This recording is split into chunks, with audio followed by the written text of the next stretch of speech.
Hello, this is Valerie Moore from the Verdarian Gazette.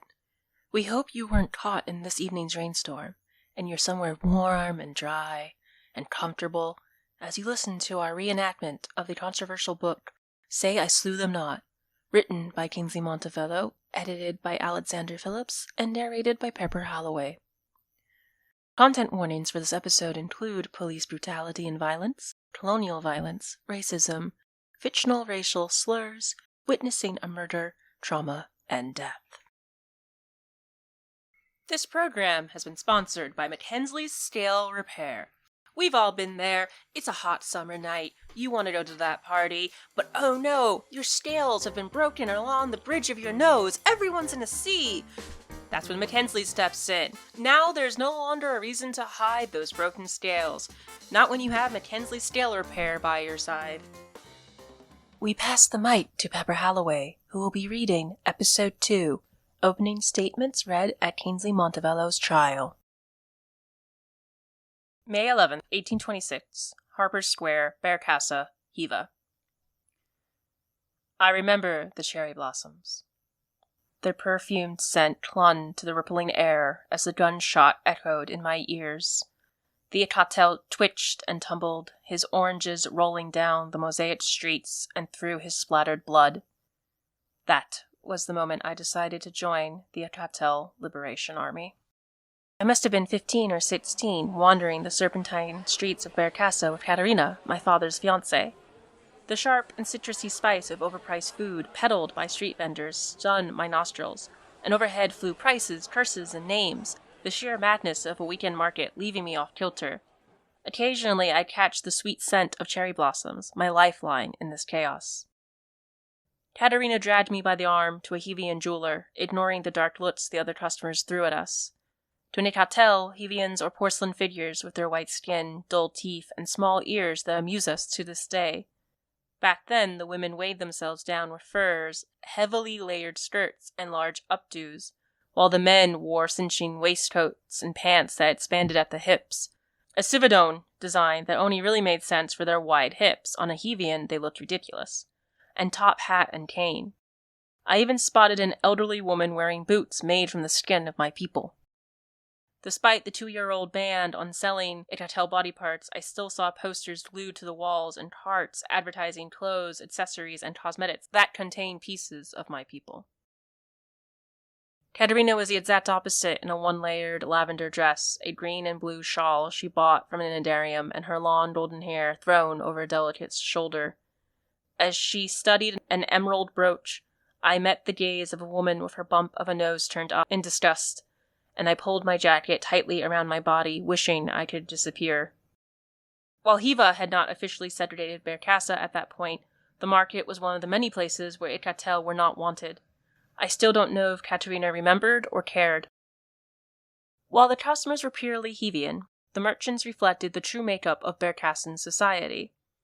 There were the pasty Hivians, the black and brown skinned Indariums who wore vibrantly colored dresses, caftans, headscarves, and turbans, and transformed politeness into a fatal weapon. The strong but clumsy minotaurs in their ill-fitting suits, promising to hand-deliver large, heavy furniture, and the elegant, overcharging chivadones who wore voluminous powdered wigs, dark eyeliner drawn with godlike precision, and deep rouge to soften their reptilian features. There was even a stand for a wild, hairy Vishdruk in a simple tunic, more dragon than human, demonstrating with glee his mechanical trinkets, as Katerina marveled over a sapphire pin in the shape of a beetle. I watched a whining, clicking mechanical bird hover an inch from the Vishdruk's hand to the delighted squeals of excited Hivian children. A man pushed me into one of the merchant's tables, nearly knocking it over. Careful, Icky! Miss, you need to keep your servant on a tighter leash. She grabbed my arm and pulled me away. The stifling, overbearing houses built from river rock and the blood of Ilkhatal minotaurs and Indariums laughed at my humiliation. You didn't correct him, I said, the Hivians cursing at us as Katerina pushed through them. Yes, I did. Do you correct them when they confuse my father as your servant? Please, not now, she said, throwing her hand in the air as a man in a bowler hat cut her off. Kingsley! My cousin parted the crowd, inciting fear and indignation. I think they own the place. And I wrenched my arm from Katerina as he pulled me into a hug. I was hoping to see you here. When the Hevians describe us Ilkhatal as scaly, predatory beasts that crawled from the bottom of a river, it was Siegfried, him, they had in mind. He had only an inch on me, but his ravenous, slit-pupil eyes and razor-sharp teeth terrified most Hevians. His long, narrow snout must have come from his mother's side of the family, denizens of the now foul and polluted waterways of Kilbride. Bristly and sparse brown fur sprouted from his long hanging ears, and he obviously filed his short, bull-like horns daily. Hevian decency laws made dressing an awkward affair, as their laws revolved around covering anything that could be perceived as causing unwarranted distraction and distress amongst the populace. Depending on the ruling party and decade, that could range from displaying one's ankles to displaying one's nipples, something we Ilkhatal don't have. To play it safe, we Ilkhatal did our best to dress like the Hevians when amongst them. Usually that meant a loose shirt, at least one size too big to reduce the amount of times it would snag on our scales, pants that came down to our knees until we were able to repurpose the wide-hip chivadone pants, creating a garment that was comfortable and met Hevian demands, and neither boots crafted by our own cobblers or sandals popular amongst the Sundarans. My cousin got away with his traditional backless shirt by wearing an oversized trench coat and striped scarf. "Hello, Katerina." "Good to see you, Siegfried," said Katerina with a tight smile.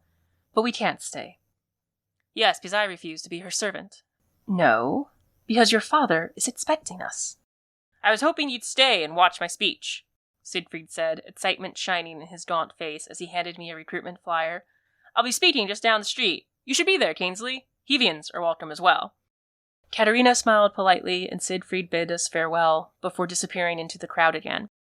She begged me not to attend, but I was young and stubborn, and Siegfried was all that remained of my extended family. War, disease, and Hevian cruelty had taken the rest from us. I had to hear him speak. Hevians refused to acknowledge the existence of a straight line. Thus, the city grid of Berkassa is more reminiscent of an amoeba than a solid shape. Accordingly, the market was not easily cordoned, but splattered throughout the streets like an octopus, its tendrils tapering off until you suddenly realized you were no longer where you thought you were. Katerina and I followed one such tendril to severe-looking Siegfried standing on an overturned cart. He towered over a crowd of cheering Ilkhatal, pressing into a narrow bend in the road. I fought my way through the crowd, pulling Katerina behind me, but she dug her heels into the mosaic street.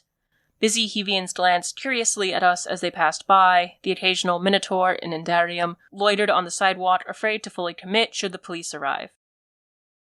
Ghostly faces disappeared behind fluttering curtains in the dark windows of the Hevians' merciless houses, condemning us as wild, ungrateful animals. The crowd stilled as Siegfried spoke Ilkhatal, our native tongue. Only my cousin would dare speak an illegal language in front of the Hevians. 19 years ago, the Hevians led our best and brightest to the slaughter at the Battle of Trepay. 19 years ago, they begged us to fight their war, and in exchange they promised they would liberate Kilbride. I ask you, my friends, is Kilbride free? No! Shouted a young Ilkhatal, who was missing most of his teeth, and we echoed him. Are we here in Hiva free?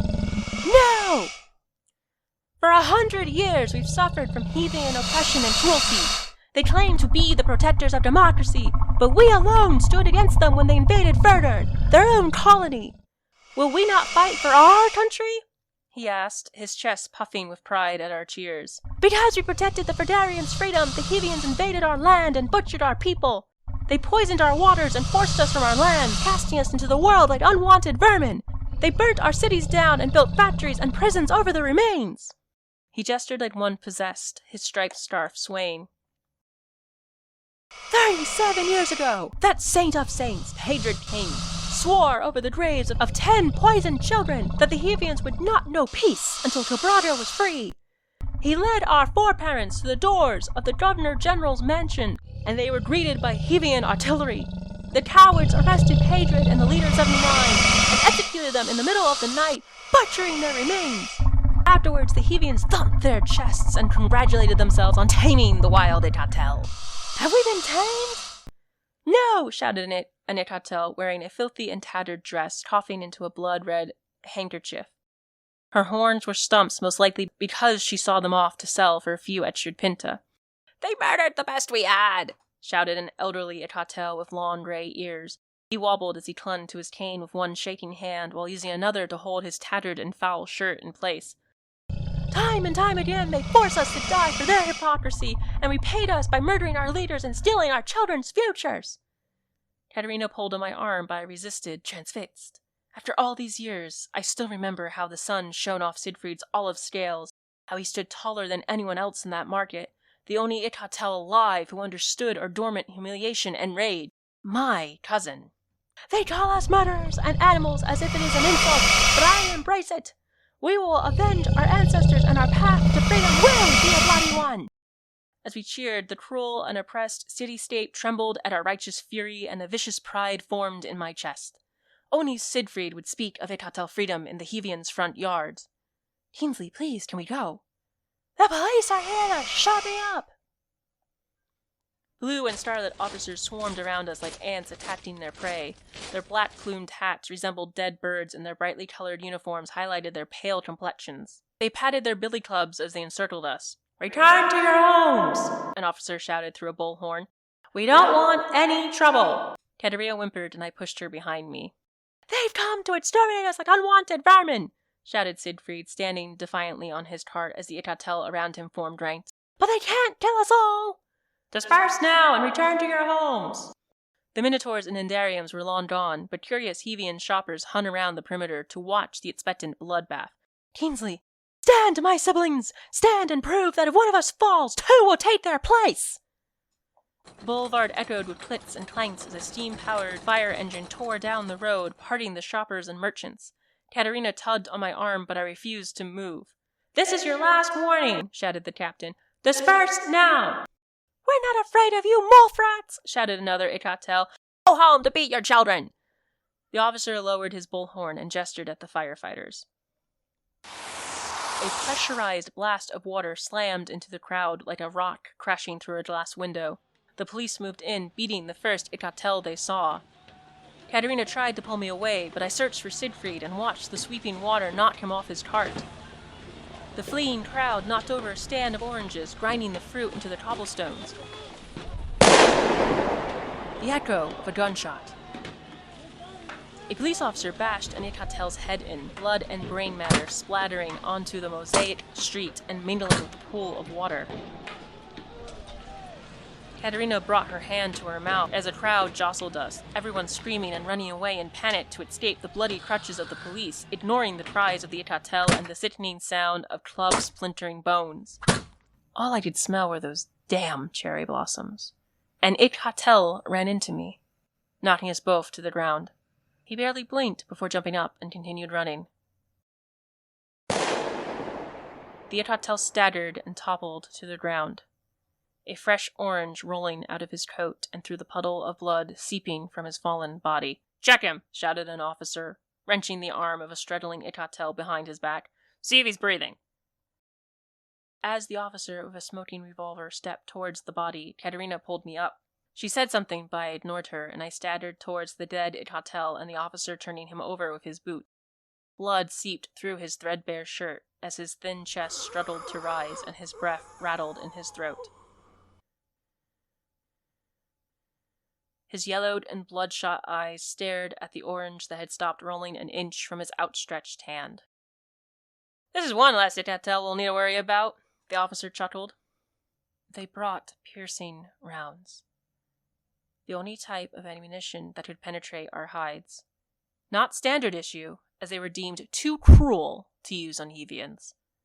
They only used them on angry Ilkhatal. The officer noticed me, but Katerina threw herself between us and berated him. I stumbled towards the dead Ilkhatal, stopping at the pool of blood. He mended his black and frayed vest many times and held his shoes together with pieces of string. His jagged stumps for horns were still rough from the unforgiving saw, and pink patches of bare skin broke up his scales. My eyes traced his threadbare sleeve to his dirty and calloused hand, reaching towards the orange that was a mere inch away. His fingers were elongated and thin, and like all Ilkhatal, his claws were long and sharp on his thumb, index, and middle finger. My eyes jumped to his worn and beaten face. Darkening blood clotted at the corners of his snout. An officer knocked me to the ground, and wrenched my arms behind my back, cuffing them before slipping a muzzle around my snout. Katerina screamed at him to let me go. The wide, open, yellowed eyes of the dead Ilkhatal stared at me. An all-consuming rage burned in my chest as I stared back.